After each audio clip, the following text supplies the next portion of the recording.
The 5 girls who chased flowing money.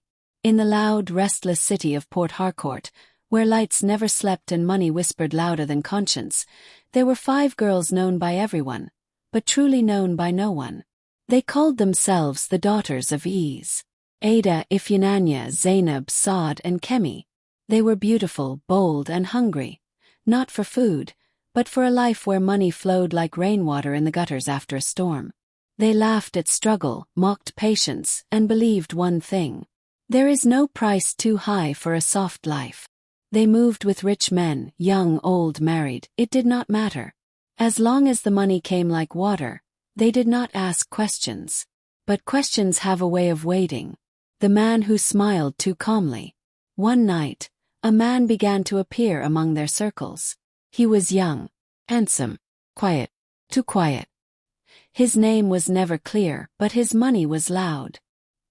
He spent without blinking, gifted without asking, and invited without hesitation.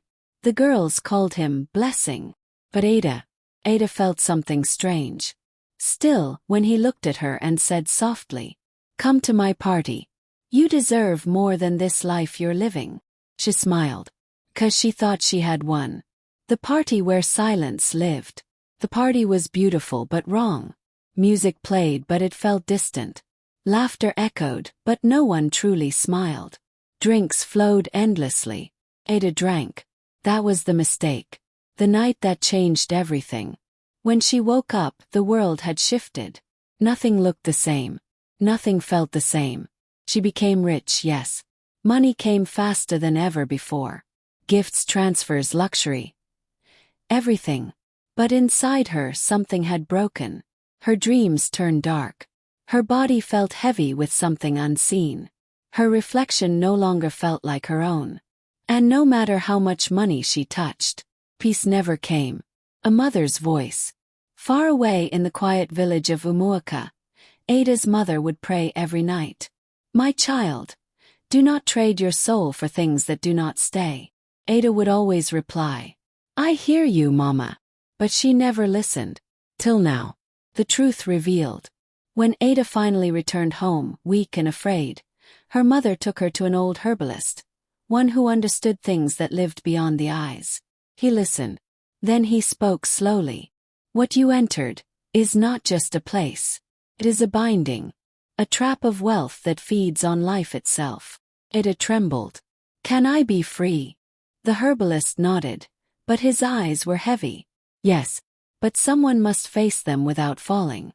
Someone must enter their darkness and break it." The girl who was not afraid. In the same village lived another girl. Her name was Amara. She was beautiful but not desperate, calm but not weak. There was something about her. Something steady. Ada went to her, told her everything, and placed a heavy bag of money before her. Amara looked at the money. Then at Ada. "This is not about money," she said quietly. First she refused. But when she saw the fear in Ada's eyes, the kind that does not lie, she agreed. The second party. Amara went to the city. She entered the party. She took the drink, but did not swallow. She smiled but did not trust.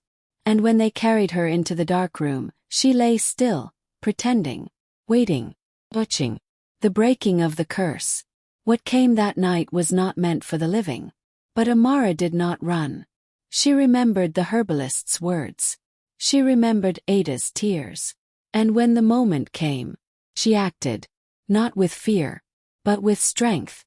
The silence broke. The unseen shattered. And something that had held many lives in darkness ended. Aftermath. Ada was freed. The wealth stopped. But so did the darkness. The other girls. Some disappeared from the city. Some were never seen again. Some changed but too late. Moral of the story. Money that comes like water can also wash a person away. Not everything that shines is a blessing.